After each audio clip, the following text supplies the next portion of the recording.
Hello and welcome into the latest edition of the Fox 26 Sportstream here on fox26houston.com, on our YouTube channel, Facebook page, wherever you're joining us. We appreciate it. I'm Sal Manine, as always, sports producer here at Fox 26.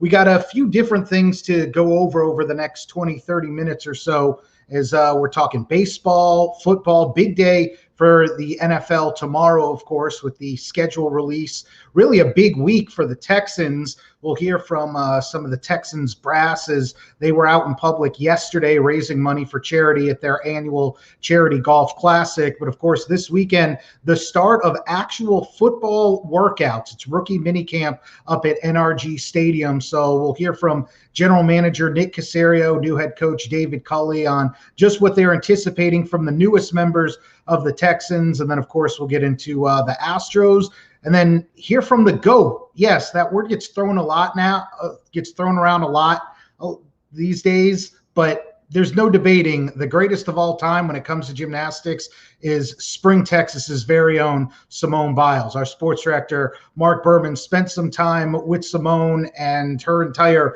staff, some of her teammates as they were training and working out, getting set for the Tokyo Olympics, which are just around the corner. They're actually going to get the games in after they were taken away last year. So we'll hear from Simone in a little bit. But we have to start with the Astros, who are just about 2 minutes away from first pitch at Minute Maid Park with the LA Angels. Shohei Ohtani on the bump, taking on Lance McCullers for the Stros after you got the feeling that Houston kind of gave one away last night against the Halos. Looked good early on, jumped out to a 3-0 lead, 4-1 lead until you get into the late innings, and that's where the bullpen just imploded. It was nice to see, if you're an Astros fan, Brooks Raley and Joe Smith actually look like their former selves as they were able to stop the bleeding, but not before it was too little too late, as the Halos came back and kind of stole one on the road at Minute Maid, winning 5-4. So the Stros will try to get one back. But it was a very uncharacteristic game from an Astros standpoint. Yes, we know that the bullpen is going to be a question mark, and they're hoping that as they start to get some more of their arms healthy, and Dusty Baker gave an update on Framber Valdez that they're hoping he'll actually be in Minute Maid throwing a bullpen sometime this week, hoping that they can possibly get him back into the mix next month, after he, of course, had that broken hand suffered in spring training. That will help a lot of things, not just in terms of the starting rotation, but how you can maybe start to shift some arms back to the bullpen. But this is what it is for the Astros. You're going to see that Ryan Presley's been great in the back end, but it's been an adventure for Joe Smith as he tries to regain his form. Was able to put up a clean 2/3 of an inning last night. Brooks Raley looked like he was getting into some trouble, but then struck out the side, and he had looked great in that shortened 2020 season. But you know that the bullpen is going to be a question mark, and that kind of goes for a lot of baseball. That's why every year at the trade deadline, it's always middle relief that all the contenders are searching for. But what was uncharacteristic for the Astros last night was just some of the blunders, not doing the little things correctly, stranded 11 runners on base. And going back to 2015, when this team really took off and moved themselves into the upper echelon of baseball, they've been able to make pitchers have to work to get through this lineup, and they get hits when there are ducks on the pond. And that's something that they have not been doing as well this year. And it certainly reared its head last night as they had ample opportunities, including in the ninth inning, just a bizarre ending. If you saw it, it was a long game. It was like Yankees Red Sox-esque the way it was dragging on till after 11 o'clock, a 4-hour plus game at Minute Maid. But Yuli Gurriel, who's been as hot as anybody in Major League Baseball with the bat, stays alive with 2 outs, just misses out on a game-tying home run, sends one to the wall and right, gets on second, and then Correa comes up after him, hits a soft chopper to third. Third baseman was playing kind of deep, and Yuli tries to go from second to third when there was no reason to, Dusty Baker said afterwards he couldn't quite tell from his vantage point just how deep the third baseman was. He likes his guys being aggressive, so he didn't want to fault a base runner in that situation. But everybody from Little League on up knows that you don't make the final out of an inning, let alone the final out of a game at third base. Yuli gets tagged out by the third baseman trying to go from second to third when it's more likely than not Correa's beaten that throw because it was not hit hard and the third baseman wasn't playing up on the grass or anything. So would have been a tough play. And at the very least, you have two runners on, or because it is a close play, maybe they do throw it away, trying to make the throw to first, and then Yuli can come around and possibly tie things up in the ninth. So something that you don't typically see from the Stros as far as not getting the hits when they're needed. Miles Straw dropped a ball in the outfield, which, yes, it was running, tailing away from them. It was not the easiest catch, but just those little things that the Astros have done so well in recent years that kind of came back to bite them last night against the Halos. Still early on, of course, I'm a big believer that until Memorial Day, you can't really read too much into it. Yes, you can play yourself out of contention early in the season, but you're not winning a pennant or locking up a division this early. So still time for the Stros, but I'm sure Astros fans would love to see a little more stability and consistency in that bullpen, and especially at the bottom of the lineup. Their 1 through 5, 1 through 6 looks as good as anyone. Carlos Correa has been struggling as of late. He says he's not worried. Dusty Baker says he's not worried. He thinks it's just a matter of Carlos is hitting a lot of them right at guys, especially if you think back to the weekend series against the Jays where the Stros took 2 of 3.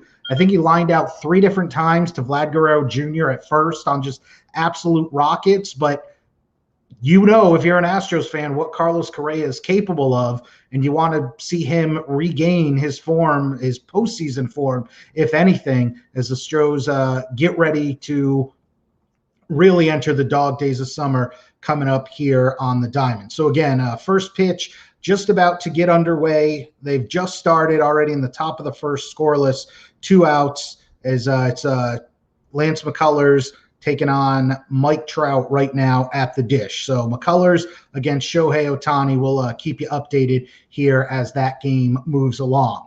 Do want to talk some football. Of course, tomorrow night is when the NFL schedule will be released, and we'll know exactly when and what time and what order the Texans will be playing everybody. We already know who they're going to play. We know the home and away slate. We just don't know the order of the games. And if you don't think that matters, just take a look at last year when the Texans got off to that brutal start, having to open up on the road and face Kansas City, and just an absolute murderer's row in that first month, going up against Mahomes, Lamar Jackson, Ben Roethlisberger, losing to the Vikings. And of course, it ultimately cost Bill O'Brien his job and did not set the Texans up for success in 2020 as they limped their way to a 4-win season. So let's take a look at what we do know. Here are the home opponents for the Houston Texans. No surprise with the 3 AFC South Division opponents right there. Patriots coming to town again.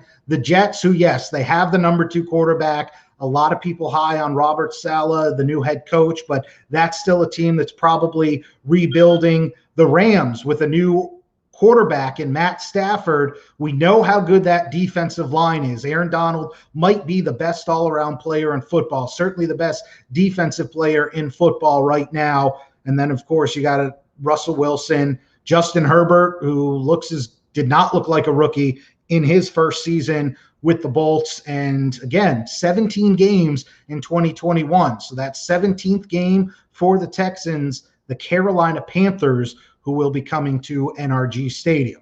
So that's what we know as far as the home opponents. Here's the away squads, the road games that the Texans are going to have to play this season. Again, the AFC South, Colts, Titans, Jags, of course, new look Jags with Urban Meyer as the head coach and the number 1 overall pick, Trevor Lawrence.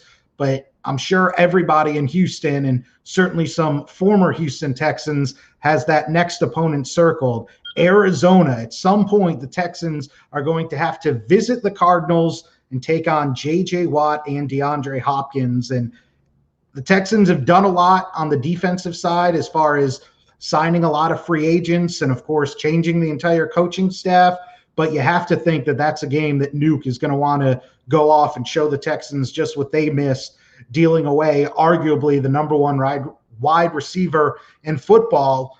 Then two of the best teams in the AFC after the Chiefs and the Bills and the Browns, two teams who a lot of folks out there in the desert have penciled in as Super Bowl contenders, and Houston going to have to visit those two places. And if those games fall late in the year, you're talking late November or into December, Buffalo and Cleveland in the winter are not pleasant places to play. And then, of course, the Dolphins, who at one point looked like it was fait accompli that Deshaun Watson was going to be suiting up for them as their quarterback. That's not the case as of right now. And then the 49ers, who were just in the Super Bowl not too long ago. Yes, they made the big move in the draft, moving up to get Trey Lance. I think most people think Trey Lance probably not starting day one, that if they can hang on to Jimmy Garoppolo, as all reports indicate that's the plan right now, they're going to try to bring their rookie quarterback along slowly. But yes, it's easy to make fun of Jimmy G and say he should be better. He gets paid so much money.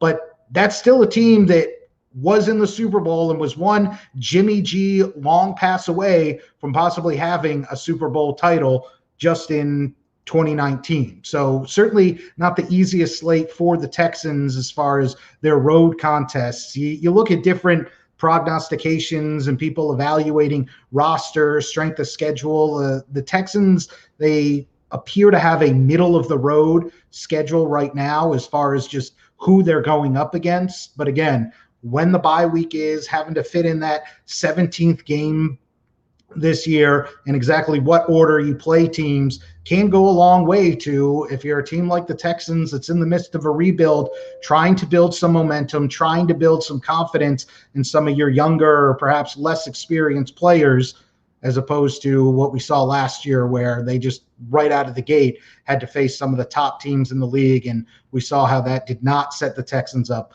for success.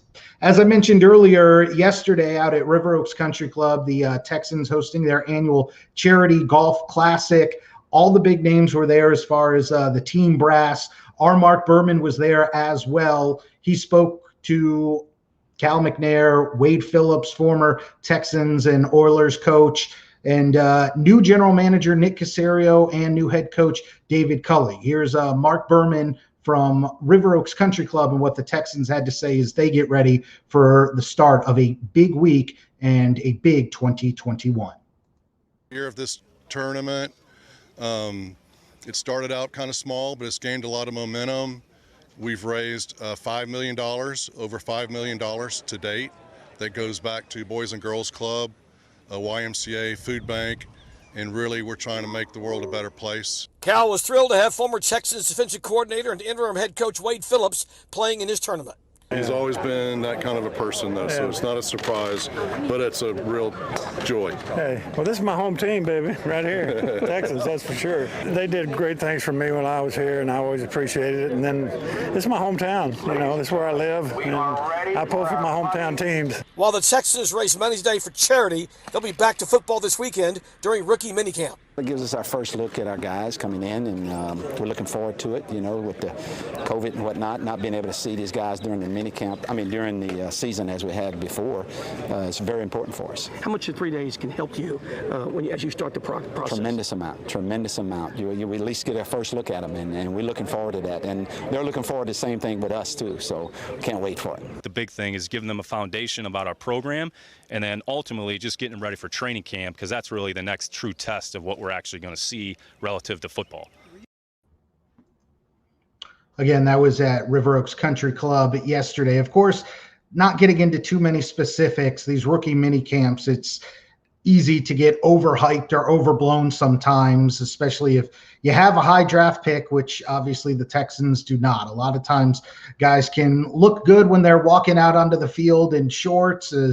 Nick Caserio even pointed out that for a lot of these guys, they've spent the last several months, if not a whole year, because remember, a lot of players sat out the 2020 college football season. So a lot of guys may have spent just the past few months trying to get in combine shape or get in pre-draft shape, show off just how good of an athlete you are, as opposed to actually getting out there and learning specifically what the Houston Texans want their rookies to learn. Now, one rookie who I'm sure everybody in Houston is going to have tons of questions about in 2021 was the first player that the Texans did draft when they finally did make a pick in round 3, and that's Davis Mills, the quarterback out of Stanford. Last week we heard from his college head coach, David Shaw, about how he thinks that Davis was one of the steals of the draft and that he has all the tools that you want from a big-time franchise caliber starting quarterback. It's just a matter of, can he get acclimated to the NFL level,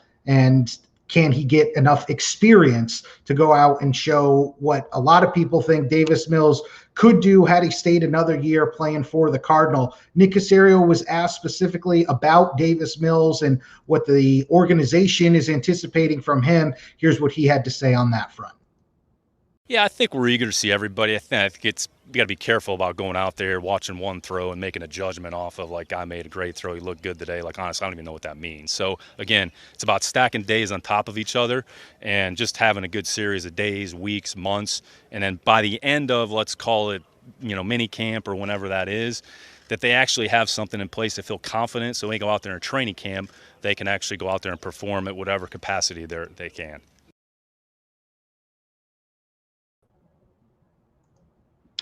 Again, Nick Caserio on Davis Mills. And we talked about this last week. If you're going to take a flyer on a guy in the 3rd round who was the 8th quarterback off the board, and you do believe all those things that not just David Shaw, but a lot of people who cover the Pac-12 and who watch Davis Mills play, don't forget, he was the number 1 quarterback coming out of high school, 5-star kid out of Georgia, ranked ahead of guys like Tua, like Mac Jones, Kellen Mond. If you believe all that about Davis Mills, and you're a team that has so many other question marks and so many other roster needs like the Houston Texans, then bring him along slowly. If he is a project, invest time and energy into that project. Don't just throw him into the fire from day one. This situation with Davis Mills, I think, is a little different than you think back to a few years ago when the Dallas Cowboys drafted Dak Prescott in round 3, and he ends up looking really good early on, and then the injury to Tony Romo, they have to play him right out of the gate, and then Tony Romo never gets his job back. Dak Prescott had played a lot of college football up until then, and even then, there were still so many unknowns before Dak Prescott turned himself into a high-level NFL quarterback. With Davis Mills, a guy who made just 11 career starts in college, if you're a Texans fan, you probably don't want to see him thrown into the fire right away. Of course, everybody knows that the Deshaun Watson situation is totally up in the air. There are off-the-field issues that still have to be addressed. There's still no determination of if and when he would be allowed to play. Remember, just because no criminal charges have been filed against Deshaun Watson, that doesn't mean that Roger Goodell, based on the NFL's investigation, if he deems it necessary, he could elect to force Deshaun Watson to sit for some length of time. And even if Deshaun Watson is allowed to play, last we heard from him, he had no interest in playing for the Houston Texans. So you heard it all over draft weekend. Just about everybody around the league is convinced Deshaun Watson is not an option at quarterback for the Texans going forward. So don't throw Davis Mills into the fire right away, playing behind an offensive line that's been retooled and is rebuilding and is going to have to try to gel with so many new pieces and moving parts. Don't play him with a running game that we saw last year really struggled, especially early on in the season, and a wide receiving core that, yes, at times look good, but this is certainly not the wide receiving core of just a few years ago when you had Will Fuller on one side, DeAndre Hopkins, of course, drawing everyone's attention, and then you could stick a Kenny Stills in the slot, and that's as good a 1-2-3 as just about anybody had in the league when they were all on the field together. That's not there right now. Maybe at some point it comes together, but based on what you know, if you're a Texans fan, you probably don't want Davis Mills being thrust into that right away. Bring him along. You know this is a team that's going to struggle more likely than not in 2021. So let him learn behind guys like Tyrod Taylor and Ryan Finley, who have been in this league for a while and can help bring a quarterback who doesn't have a ton of reps under his belt, bring him along slowly before you thrust him into his NFL game action. I've heard a lot of people when you're out and about talking to people about the draft, and obviously everyone has questions about Deshaun Watson and what's the future going to be at the quarterback position. I'm amazed how many people go, oh, well, this team has been to the playoffs with Brock Osweiler. They were winning games with TJ Yates and Brian Hoyer and Ryan Mallett all taking big time snaps. Why can't they do it again? They were winning the AFC South when they didn't have Deshaun Watson under center. Yes, that's happened before, but at some point, if you're a Texans fan, you have to look and say the goal cannot be 9 or 10 wins, win the division, get into the playoffs. The goal is supposed to be get to the Super Bowl and win world titles. And yes, there's always going to be those what ifs of what if Matt Schaub hadn't gotten hurt 10 years ago? What if they had their full complement of guys on offense going into the playoffs? But the goal is not to just get into the playoffs and then lose to the Patriots, or now, since New England's somewhat fallen off, lose to Patrick Mahomes and the Kansas City Chiefs, or Lamar Jackson and the Ravens, or pick any one of the other AFC teams who you can tell are much further along than the Houston Texans. If you're going to start from scratch, which it looks like this organization has kind of been forced to do over the last year with all new front office, all new coaching staff, obviously this roster is still in flux, then actually rebuild and let it take, it's probably going to take at least 2 or 3 years, and try to put yourself in a position to, when you do find the answer long-term at quarterback, you have all the other pieces around. Because remember, Deshaun Watson was as good on the football field as you could be as a quarterback in 2020. And it still led to only 4 wins because there were so many other deficiencies on the roster, so many other areas of inconsistency. You take a look at even the reigning Super Bowl champs. Yes, the Tampa Bay Buccaneers got Tom Brady, and that certainly goes a long way to making your team a Super Bowl contender. But part of the reason Brady was willing to go to Tampa and why they were able to bring in some of the other big name free agents or guys who everybody talks about, oh man, Leonard Fournette, they get this former number 1 overall pick. Remember, he was on the trash heap basically when he got to Tampa. People weren't looking at him the same way they were when he was first coming out of LSU. The reason, though, that Tampa was able to put Tom Brady in a position to go be Tom Brady is because they did everything else well around the edges over the last few years. Remember, a lot of people were saying it was just Jameis Winston and his propensity to turn the ball over that was holding the Bucs back. And you saw last year when they had a quarterback who, especially in the playoffs, was able to turn it on, and at least he didn't look like the peak Tom Brady that we may have seen 13, 14 years ago, but he still looked very good and like the future Hall of Famer that he is. The reason all that was able to happen is because they drafted smart. They built up on the offensive and defensive line. They had a solid secondary, so they were able to put everything else that you need around your quarterback to go out there and succeed. So if you're a Texans fan, at some point you have to aspire to more than just win 9 or 10 games, get into the playoffs, and see what happens. You're not an expansion franchise anymore. I understand a decade ago, 15 years ago, why, especially when you think about how much this franchise struggled those early years in Houston, why so many people were like, we just want to see this team win, just want to see them get to the playoffs. You've checked all those boxes now. Now the next step is actually being a contender and making it to the Super Bowl. And that comes with more than just, well, hopefully the quarterback can make some magic happen. Even when the Texans got up to that huge lead against Kansas City in the playoffs 2 years ago, you saw just what happens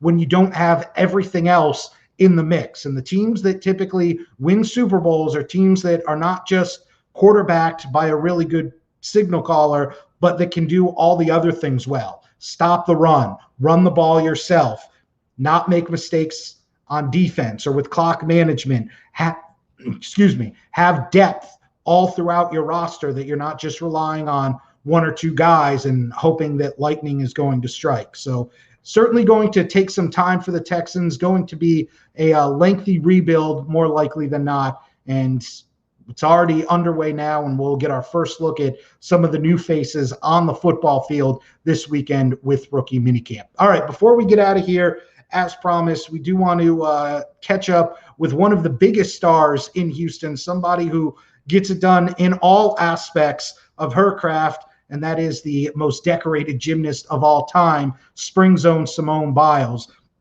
Here's our sports director, Mark Berman, who spent some time at World Champion Center. That's the Biles family home gym up in Spring, where not only Simone trains, but many of her Olympic teammates as they get ready for the Tokyo Olympics, again, 2021 Olympic Games, which will begin later in July. By Simone, there are currently 19 members on the U.S. Women's Senior National Gymnastics Team. World Champion Center is the only gym with 4 national team members. Only one other facility has as many as 3. Along with Simone at WCC, from left to right are Amari Drayton, Olivia Greaves, and Jordan Childs, who are all on the national team, along with Sydney Barrows, who has been a member of the national team and may yet be again. Simone sets the tone and paves the way. It's really cool, especially all of us being able to train in one place and motivate each other and encourage each other. It's really been such a great atmosphere. An atmosphere of teamwork fostered by Simone, the most decorated gymnast ever. With coaches Laurent and Cecile Landy's leadership, the girls work together to get better with hopes of representing the United States in the Olympic Games. Honestly, having a role model like her is, I have no words, really. She is just an incredible person for herself, and I get to be able to train with her, and that's just an amazing thing to have. And when I look up to her, I'm like, okay, I can do it, what she's doing. Like, she plays such a big role.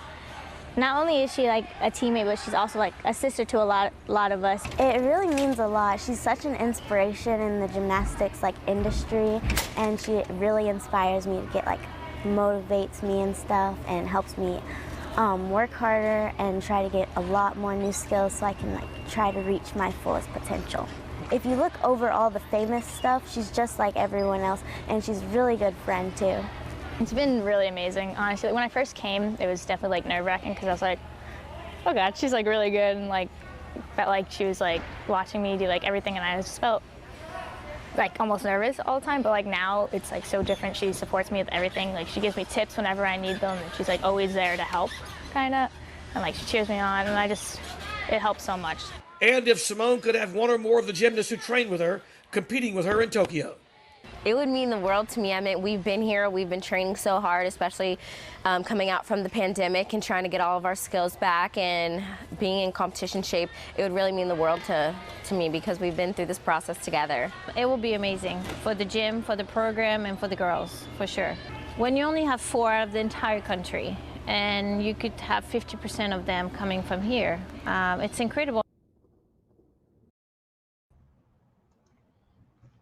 And if you would like to hear more from Simone Biles, be sure to join us tonight at 9 o'clock on Fox 26, as Mark Berman has much more from the Olympic gold medalist, World Championship gold medalist. We would be here way too long if we tried to list off all the accolades of the GOAT, Simone Biles. So all week we'll be catching up with her as she and her teammates get set to head to Tokyo for the 2021 games. So our thanks to Simone Biles, her teammates, everyone at the World Champion Center. The Houston Texans will find out their schedule tomorrow night. It'll be released in full. The dates, the times, locations, we already know. So be sure to stay tuned for that. We can get more in depth on what's going on with the Texans, and an Astros update before we get out of here. Scoreless, they're in the bottom of the second right now. Again, Shohei Ohtani taking on Lance McCullers Jr. My thanks as always for joining us here on Fox26Houston.com, on our YouTube channel, our Facebook page. As always, for the most up-to-the-minute sports news in the city of Houston, follow our sports director, Mark Berman, on Twitter. He's at Mark Berman, Fox26. I'm Sal Manine. We'll see you again next week. Thanks.